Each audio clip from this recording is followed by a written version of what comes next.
রাসূলুল্লাহ, আমরা একটা কাফেলার দল আরবের একটি গোত্রের ভিতরে গিয়েছিলাম, সেখানে দিনের দাওয়াত দেওয়ার জন্য গো রাসূল।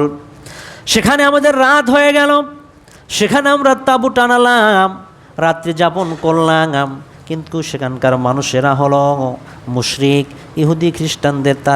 তারা মুসলমানদেরকে তেমন পছন্দ করে না, ভালোবাসে না গো রাসূল। তারা আমাদেরকে তেমন ভালো বিহাব আমাদের সাথে করলো না, আমাদের জন্য তারা কোনো আপ্যায়নের ব্যবস্থা করলো না। আমরা রাত্রিতে ক্ষুধারত অবস্থায় রাত্রিতে আমরা তাঁবুর মধ্যে ঘুমিয়ে গেলাম। ভোর হতে না হতেই একজন বালিকা আমাদের কাফেলার মধ্যে এসে চলে আসলো। তাঁবুর বাহির থেকে এসে ডেকে ডেকে বলতেছে, ও আমার ভিনদেশী, ও আমার মুসাফির ভাইরা, আপনাদের মধ্যে কেউ কেউ রুকিয়া জানেন নাকি? কেউ কি চিকিৎসক আছেন নাকি? কেউ কি কবিরাজ আছেন নাকি? আমরা যেটাকে কবিরাজ বলি। ওই আরবের বালিকা আমাদের কাফেলাকে টার্গেট করে বলতেছেন, গো রাসূল, আপনাদের মধ্যে কেউ রুকিয়া জানেন নাকি? চিকিৎসা করা জানেন নাকি? রুকিয়া মানে হলো ঝাড়ফুঁক দেওয়া জানেন নাকি? এমন কোনো ঝাড়ফুঁক আছে কি না? কারণ আমাদের গোত্রের যিনি দলপতি, দলের লিডার, ওনাকে সাপে কামড় দিয়েছে, উনি অজ্ঞান হয়ে আছেন, ওনাকে সাপের বিষ থেকে মুক্ত করতে হবে। এরকম কোনো রুকিয়া জানা কোনো ব্যক্তি আপনাদের মধ্যে আছে কি না? তখন একজন সাহাবী বলে উঠল, হ্যাঁ, আমি পারব, এই সাপে কাটা রোগীকে চিকিৎসা করতে আমি পারবো, আমি রুকিয়া জানি। কিন্তু শর্ত হলো আমরা রাত্রি থেকে অনাহারে আছি, আমরা ক্ষুধার্ত। এই গোত্রের লোকেরা এতটাই পাষাণ, এতটাই কৃপণ, আমাদেরকে একটু আপ্যায়নের মেহমানদারির কোনো ব্যবস্থা করলো না। 1 নাম্বার শর্ত হলো আমি যদি আপনাদের এই দলনেতাকে রুকিয়া করে ঝাড়ফুঁক দেওয়ার মাধ্যমে সুস্থ করতে পারি, আমাদের উদার পুরোকনে খানা খাওয়াতে হবে। আর 2 নম্বর শর্ত হলো আমাকে 30টি ছাগল দিতে হবে। এই শর্তে যদি তোমরা রাজি হও, তাহলে আমি তোমাদের দলপতির চিকিৎসা করব।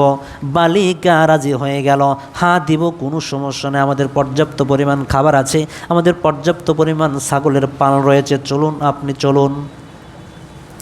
সাহাবী চলে গেলেন, সেই দলপতিকে কি যেন বলে ফু দিলেন এবং থুতু লাগিয়ে দিলেন। ওই কি যেন বলে ফু দিলেন আর থুতু লাগিয়ে দিলেন, সঙ্গে সঙ্গে ওই দলপতির সাপের বিষ নষ্ট হয়ে ওই দলপতির জীবনটা ফিরে এলো। একবার বলা যাবে নাকি সুবহানাল্লাহ? তারপর তারা আশ্চর্যান্বিত হয়ে গেল। তারপরে এই কাফিলাকে উদার পুরো করে খানা খাওয়ানো, শর্তমতে 30টি ছাগল দিয়ে দিল।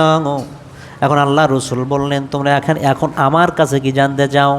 সাহাবী বললেন, রসুল, আমরা যে কাজটা করেছি এটা কি শরীয়তের মধ্যে হয়েছে কিনা মাসআলা জানতে চাই, এটা কি জায়েজ হয়েছে কিনা, বৈধ হয়েছে কিনা। আল্লাহ রসুল বললেন, 100 বার জায়েজ হয়েছে, 1000 বার জায়েজ হয়েছে। এবার সাহাবী বললেন, এই ছাগলগুলো কি করব?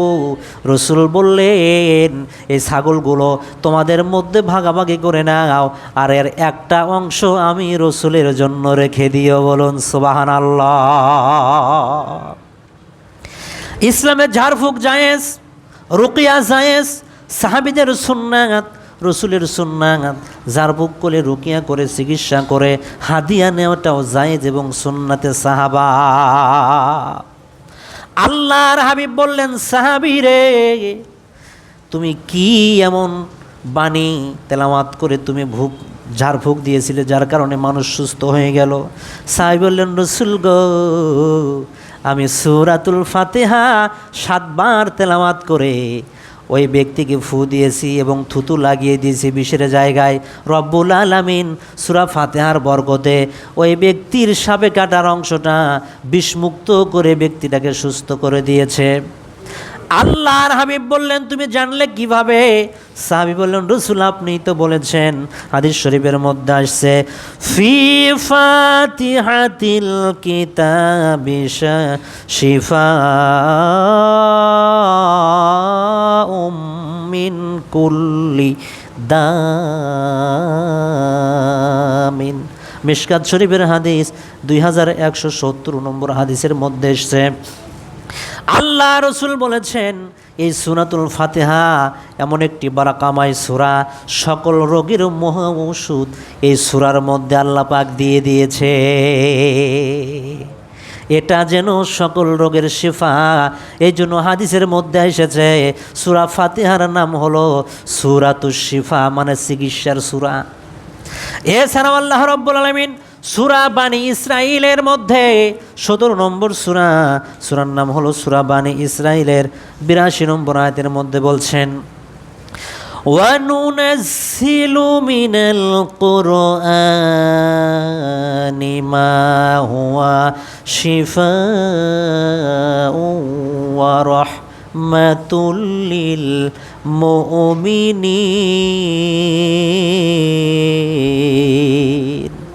পবিত্র কোরআন ১৭ নম্বর সূরা বানি ইসরাঈলের ৮২ নম্বর আয়াতে বলতেছেন, ওয়ানুনাজ্জিলু মিনাল কোরআন, আর আমি কোরআন নাজিল করেছি মা হুয়া শিফা, চিকিৎসা হিসেবে। কাদের জন্য? লিল মুমিনুন, মুমিনদের জন্য এটা হলো চিকিৎসা হবে, শেফা হবে। আর যারা সীমা লঙ্ঘন করে তাদের জন্য এটা কখনো শিফা হতে পারে না, তাদের জন্য ধ্বংস অবধারিত রয়েছে। আমার ভাইরা, এই জন্য আপনি আমি যখন কোরআনুল কারীমের সূরা ফাতিহা বিশেষ করে তেলাওয়াত করব, বিনয়ের সাথে মাকরাজের সাথে সিফাত নিয়ে থেমে থেমে তেলাওয়াত করব, তাহলে পূর্ণাঙ্গ সওয়াব পাবেন। এবং আল্লাহ পাকের কাছে মনে মনে এই কামনা করতে হবে, এই দোয়ার মাধ্যমে আপনি আমাকে সুস্থ করে দিবেন, আমার ব্যবসায়ে তারাক্কি দান করবেন, আমার সকল সমস্যার সমাধান আপনি গায়বী মদদে করে দিবেন। শুধু তাই নয়, এরপরে হযরত আবু সাঈদ ইবনে মুআল্লা রাদিয়াল্লাহু তাআলা আনহুমা থেকে বর্ণিত,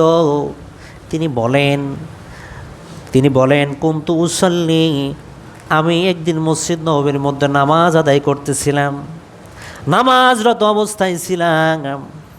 কুনতু উসাল্লি, আমি নামাজরত অবস্থায় ছিলাম। ফাদাআনিন নবী সাল্লাল্লাহু আলাইহি ওয়াসাল্লাম, নামাজরত অবস্থায় আল্লাহর হাবিব আমাকে ডাকলেন, হে আবি সাঈদ ইবনুল মুআল্লা। কিন্তু আমি ডাকে সাড়া দিতে পারলাম না, কারণ আমি নামাজে ব্যস্ত, আমি নামাজের মধ্যে ব্যস্ত আছি, আমি সাড়া দিতে পারি নাই। আবু সাঈদ ইবনে মুআল্লা বললেন, আবু সাঈদ ইবনে মুআল্লা তখন বলতেছেন, ফালাম উজিবহু, আমি কিন্তু আমি রসুলের ডাকে সাড়া দিতে পারি নাই।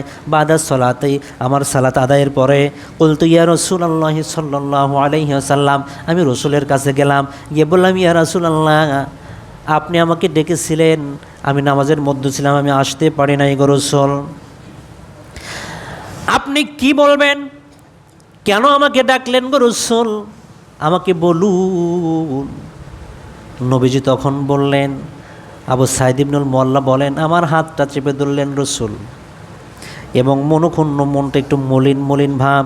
রাসূল বললেন, আবু সাঈদ ইবনে মুআল্লা রে, তুমি নামাজরত ছিলা, সেটা তো আমি রাসূল দেখতে পেলাম, তারপরেও তো আমি তোমাকে ডাকলাম, তোমার কি হুঁশ হলো না?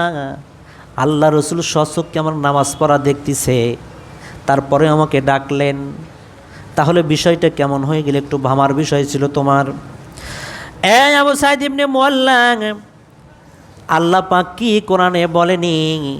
রসুল নিজেই বলতেছেন, আলাম ইয়াকুল্লাহু, আল্লাহ পাক কি কোরআনে বলেনি, আস্তাজিবু লিল্লাহি ওয়ালিরাসূলি ইযা দাআকুম। সূরা আল আনফাল ৮ নম্বর সূরার ২৪ নম্বর আয়াত আল্লাহ বলছেন, ইয়া আইয়ুহাল্লাযীনা আমানু ইসতাজিবু লিল্লাহি ওয়ালিরাসূলি ইযা দাআকুম।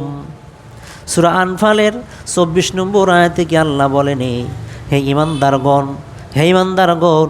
যখন যে অবস্থায় তোমাদেরকে আল্লাহ এবং তার রসুল ডাক দিবে, তখন সেই অবস্থাতেই তোমরা আল্লাহ এবং তার রসুলের ডাকে সাড়া দাও। এটা তো আল্লাহ নিজেই বলেছেন।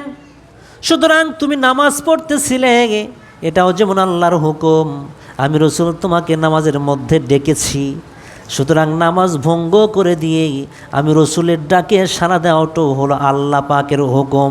নামাজ পড়া আল্লাহ পাকের যেমন ফরজ হুকুম, রাসুলের ডাকে সাড়া দেওয়া তার চাইতে ডবল হুকুম। বলুন সুবহানাল্লাহ।